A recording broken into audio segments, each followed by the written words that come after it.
Hi, I'm James A. Brazil. And I'm James H. Brazil, and this is our trust number 2. Recall in trust number 1, and if you haven't watched it, I suggest you do it. We talked about some things that have made some major changes, and for the last roughly 40 years, all the living trusts and stuff that have been put together for a very specific reason, and one was to eliminate the estate tax. But Jim, that's kind of changed with this new estate tax credit. That's right. The estate tax credit has been increased dramatically from in the early 2000s to around $1 million and all the way up through kind of the mid-late 2000s. But in the last several years, it's now $5 million and indexed for inflation.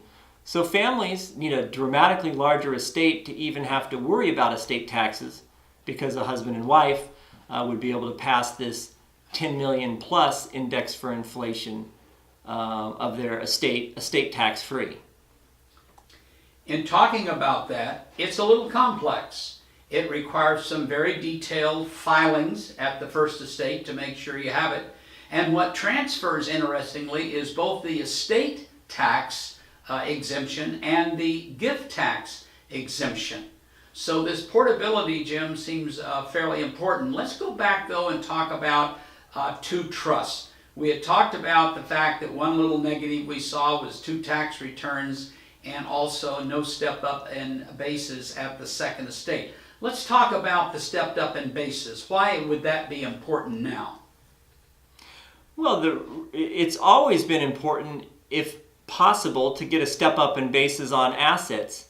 But today, with the exemption so large, people may not have an estate tax to worry about. However, if they have appreciated assets, real estate, stocks, mutual funds, when the first spouse dies, the surviving spouse's assets would not automatically get that step up in basis at the second estate if it went into a bypass trust, but it could be available if they set it up properly.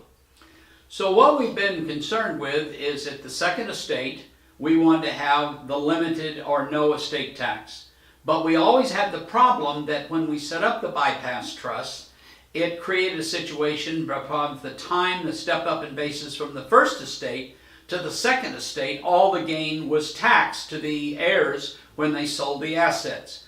So now we have the problem that if there's no estate tax, maybe we ought to tackle the fact that there's a capital gains tax on the first estate's increase in value. So what could we do? There's another trust that we might use, Jim, that would eliminate that. Yeah, what could be done instead of the bypass trust is to set up something called a marital trust. What the marital trust does is it allows assets that are left in this marital trust to have the income for life to the surviving spouse, but it gets included in the estate of the surviving spouse.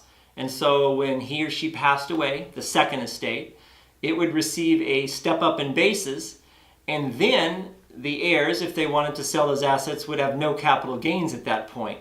So it's still in trust, but it gets the step up in basis as opposed to the bypass trust that does not. So for years, we've pretty well concentrated on the estate tax and not worried about the capital gains tax because it was a lower rate. But now we have a situation where I'm concerned that a lot of our clients and people who've set up the living trust with a bypass trust will not have any estate tax at all because of the size of the credit and the portability of the estate credit. So it may be that the wrong trust is being formed in the estate at the first estate. So it looks like there's going to need to be some real changes there. And the other thing we talk about a little bit of the two trusts is talk a little bit about the generation skipping, Jim, and asset protection. Yeah, these are features that you would not be able to utilize in the marital trust, but you could utilize in the bypass trust. So the generation skipping element included in the bypass trust allows assets to have no estate tax at the second estate, but also future generations would pay no estate tax. In addition, there is protection for the heirs of those trusts against creditors. And that can be crucial in many situations. Business owners, heirs who possibly get into creditor issues, those assets could be protected.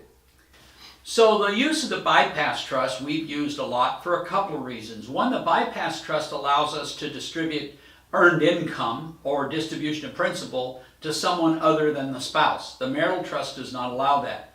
So in a business environment, you have the ability to maybe pay out income between the first and second estate to someone other than the spouse, business interests and other heirs, while the marital trust doesn't allow that. So what we've really got here is a situation that we really need to review almost all living trusts that have been put together in probably the last 20 to 30 years.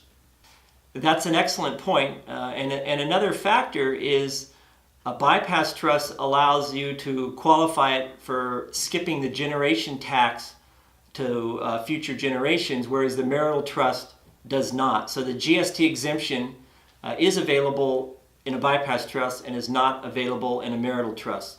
So we really start getting to the point where it's very customized to the individual situation. Factors vary greatly between people. There is no universal answer.